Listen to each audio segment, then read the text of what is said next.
Welcome one, welcome all, and welcome to an honest review of 2002's Blade 2. That's a lot of twos, but what happens? Well, it's Blade again, fighting a new strain of vampire called the Reapers, who hate humans and vampires alike. Let's get into Blade 2. So, I don't know about you lads, but some people think Blade 2 is superior to the first. I get so lost with this. I agree. In fairness to it, I'll give it 2 good points. It stepped up, I think, in visual style. I think it looked visually a bit nicer, and it took a little bit of a step up in actual gore, but then it's kind of stepped back down on that visual style because they used a lot more CGI fight scenes, and they seem to try and mask it by just making it dark in those moments. Effectively, I really struggle with this film. It just couldn't keep my attention span. No way. Most of the film is like, right, we're going to this warehouse, and then we're in the warehouse and it's a club, and then underneath the club there's just another fucking warehouse, and then under the warehouse there's all these sewers. How much deeper are we gonna go? It's like the house that Jack built.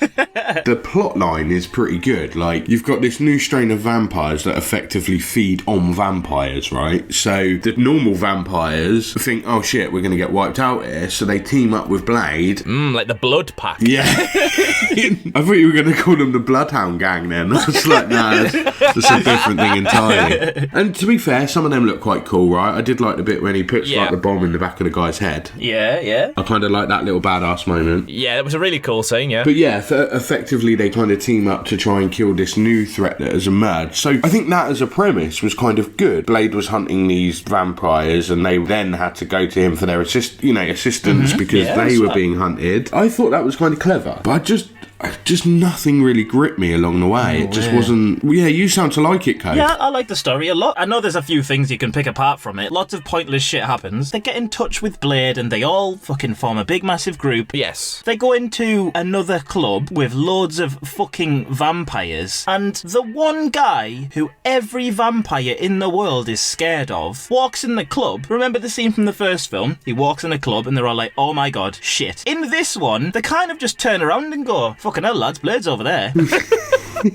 But yeah, I do get that, and like they've clearly tried to like replicate the awesomeness of the club scene in the first film, and it's just not as good. No, definitely not. Later on, we see sort of like the council of vampires led by this overlord. I think Eli's his name. When that side of the story came into it, I think it just started to overcomplicate things. Eli wants to make a super race of vampires with his DNA that have no weaknesses, and then you've got Norman Reedus, who's like Blade's new little mate, and he's like a double agent working for the Vampire Council. Like, what's going on? Yeah, I get that. Now that I'm talking about it, I enjoyed the fuck out the film, but I feel myself accidentally agreeing with you two. No, it's not accidentally. What it is you're coming to your senses.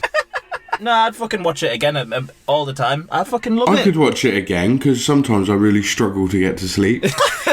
And I had to watch it again because I need to figure out what the fuck's going on. Yeah. It's like there's lots and lots of characters. Most of them just walk around. They don't add anything. They don't add anything. Pretty much. Ron Perlman, innit? Like Blade and Whistler and what's the woman? Nisa? Yeah, Nisa. And she's fucking useless as well. They try and like push her as like the new sort of main female lead in the same way that Karen was in the first film. I never really cared about her whatsoever. Yeah, she just gets fucking... like nearly dead. Nearly dead. When she does die, to jump ahead a bit, she like exposes herself to the sun. She's like, oh, I want to see the sun as like her final thing. Don't. Exactly, no, she doesn't, because she closes her fucking eyes. Hate her. I do quite like the look of the sets in this film, especially the sewers. I think it's just like a cool setting to have all the like Reaper vampires like in underneath the water. It felt a little bit like The Descent, but all I like remember from that entire part of the film is ultraviolet bombs going off. Yeah. That's all I can think of. It's just very forgettable, isn't it? The two vampires come into Blade's basement lair, whatever it is. They breach the security and they come through, and there's just a big fight for like 5 minutes. All for one of them to just go, stop, we were sent here for a truce. Like, why have you been fucking That's fighting? exactly what I thought. Like, you've got a message. And then they do just a bit of, you know what, I hate this fucking thing, where one of the ninjas has 2 swords, and while 7 feet away from where Blade's standing, just swings them about and walks toward him. Like, what's the point? But it's the swords that wind me up. Like, I'm still annoyed about all the swords. Alright, you don't like guns, you don't want to use guns, but you've got, like, every other weapon available to you. Got these UV fucking light bombs. Yeah, Like... but you're choosing to pick up fucking Excalibur and wave it around. Yeah. It makes no sense. None of the characters in this film left any kind of impression on me. It's like, oh, well, this is new, guys. Good. All right. Whistler's alive. Oh, all right. I don't like Whistler. Yeah, do you think he's, even though you still don't like him, do you think he's improved since the first, or he's, like, just sort of there? No. He is exactly the same as the first, like, and He's identical. Yeah. I'm glad he gets tortured a bit. You know, fuck you, Whistler. I mean, even like fucking Wesley Snipes just feels like he's just sort of there. Like Blade in this doesn't even feel like he's got that much going on, and there's far less funny moments in this film. I do like when he gets the UV light bomb out in the sewers. You don't know who you are fucking with. Normac lets Whistler live, doesn't he, at one point? It's kind of weird. They're in the sewers, and then Normac sees Whistler, and Whistler's like, you fucking dickhead, and Normac's like, no. Wait. No. I will let you live as long as you tell Blade about this ring. Why don't you tell Blade about the ring, you lazy bastard? You're the main villain. But yeah, with Normac, it's pushed throughout this film that the only weakness that the Reapers have is sunlight. You can't kill them with guns, can't kill them with swords, even though the majority of the film, they're fended off with swords, guns, useless. But Normac dies eventually by having a fucking sword pushed into him. But your only weakness is sunlight, mate. You've made that abundantly clear from the first act of the film. What's going on? Blade and them get kidnapped and they get taken to a secret underground lair, and Normac doesn't know anything about it. Oh wait, look at the cameras. It's just like he'll never find it. There he is. Hang on. Kofi, you're sounding like you didn't enjoy this film, mate. I loved it, mate. I think there's just many stupid things do happen. You don't sound like you've had a good time here. I've had a great time. I continue having a great time. All right. I'm going to tag along something and aim it in your direction. Kofi, Tag if I along. may. So, Kofi, you're a big fan of Guillermo del Toro, Correct. who I am. was the director of this film. I don't think you could tell if you watched it without finding out it was him, if that makes sense. Yeah, it doesn't have like his kind of stamp of No, like. no, it doesn't have like the craziness and the extremely weird shit that happens in the rest of his films. It's just like Blade with a bit extra. Yeah, effectively, that's exactly what I thought. Blade Extra. That's what it should have been called. Yeah, Blade Blade extra.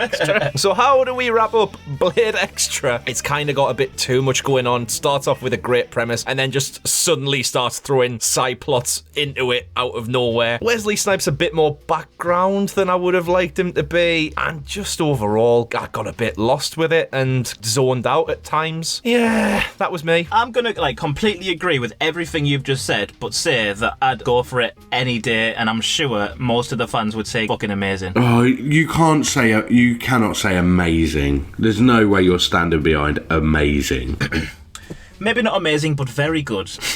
I mean, Nearly amazing. All right. So your allegiances have already switched. Nah, it was above average for me. I fucking enjoyed So okay, it. so you've average. gone from amazing to great to above average now. Oh, fuck off, you little bellends. I enjoyed it. Stu, all right? let's work him down at the bottom tier. Oh, this film's in below the end, par, he's isn't just it? going to be like, alright, I fucking hated this film. But I'd watch it again. All right, guys. At what point did you enjoy it? It's got a good plot, right? Right? Would you agree? I think No. I think it's got like the Like, premise. what could they have done? Like in the first They could one, have it's made all a about him decent hunting fi- vampires. they could have made but a then decent- in the second one, they decided to Well, like completely change it up instead Maybe of just that's being where like, they right, went here wrong. we go. Maybe Blade- instead of trying Blade's to milk gonna that, hunt vampires again. yeah, but maybe instead of trying to just fucking milk it for more money, they could have gone. Do you know what? We made a great first film. Let's not fuck it up by making this absolute hot piece of garb.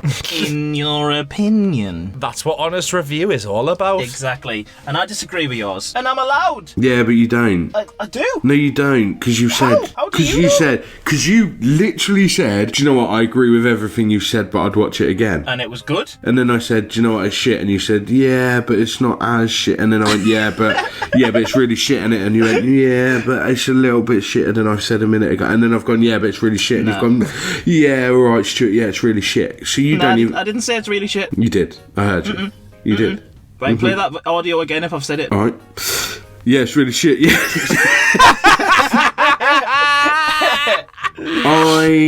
I would rather shit in my hands and clap than watch this again. And that's my honest review. If you don't like it, I don't really care. Okay, well, that's strong review there, but honest. Honesty is strength. That was our honest review of Blade 2. Join us next time for Blade Trinity. Oh my god, what the hell is going to happen? Find out. Subscribe.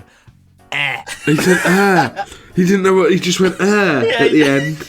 And just, That's how you ended it. After all that, I'm going to pause my recording now, because that's how I want the episode to end.